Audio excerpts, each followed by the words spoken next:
College থেকে এসে এরকম কাজ করি, বিক্রি করার পর এই টাকা দিয়ে আমার পড়ালেখা হয়। কষ্ট করি আর বানাই, এই সংসার চালাই আর। পাহাড়ে ক্ষুদ্র নৃগোষ্ঠীদের কৃষ্টি ও সংস্কৃতির অঙ্গ হয়ে দাঁড়িয়ে রয়েছে অনন্য হস্তশিল্প কোমর তাঁত। প্রতিটি সুতো, প্রতিটি নকশায় জড়িয়ে আছে পাহাড়ি নারীদের কঠোর পরিশ্রম এবং সাংস্কৃতিক ঐতিহ্য। বিয়ে, সামাজিক অনুষ্ঠান, যে কোনো গুরুত্বপূর্ণ মুহূর্তে কোমর তাঁত ছাড়া কল্পনাও করা যায় না। তবে আধুনিকতার ছোঁয়া, বাজারজাত সমস্যার কারণে এবং উল সুতার দাম বাড়ার ফলে ক্রমশ হারিয়ে যাচ্ছে এই ঐতিহ্য।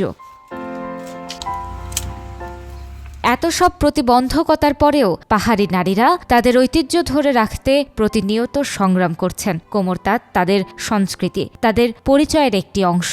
শূন্য সময়ে নিজেদের জন্য কিংবা পরিবারকে সমর্থন দেওয়ার জন্য নারী পুরুষ সবাই কোমর তাঁত তৈরি করেন। বাজার থেকে রং বেরঙের উল সুতা কিনে তারা নানা ধরনের ব্যবহার্য পোশাক, কম্বল ও চাদর তৈরি করে। এগুলো বিক্রি করে যা আয় হয় তা দিয়ে পরিবারের খরচ চালানো হয়। বাজার থেকে সুতা এনে বাদ দিয়ে রৌদ্র শুকিয়ে বানাইতে লাগে 2-3 সপ্তাহ লাগে।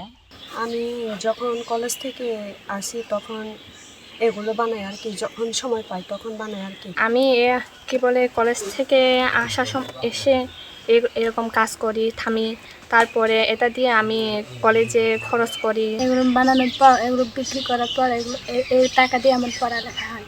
এত কিছুর পরেও সরকারি কোনো সহায়তা না থাকায় কোমর তাঁত শিল্প আজ ক্ষতির মুখে। ক্ষুদ্র নৃগোষ্ঠীর ঐতিহ্য রক্ষায় আরও অনেক কিছু করতে হবে। এখানকার যে সেই বুনন, সেই কাপড়টি ধরে রাখার জন্য বাংলাদেশ ক্ষুদ্র ও কুটির শিল্প কর্পোরেশন বা বিসিক যদি একটু উদ্যোগ নেয় বা প্রণোদনা দেওয়া হয় বা বিশেষ ব্যবস্থায় গ্রহণ করা হয়, তাহলে দেখা যাবে যে প্রত্যন্ত অঞ্চলে নারীদের বেশি উপকার আসবে। এখানকার পর্যটন শিল্প বিপ্লব ঘটবে। এই বোনা কাটাটা কিন্তু আমাদের নারীরাই বেশিরভাগ রক্ষা করে এবং পরিবারে কিছু যোগান দিয়ে থাকে, ছেলে মেয়ে পড়ালেখা করার জন্য বা পরিবারে একটু সচ্ছলতা হওয়ার জন্য।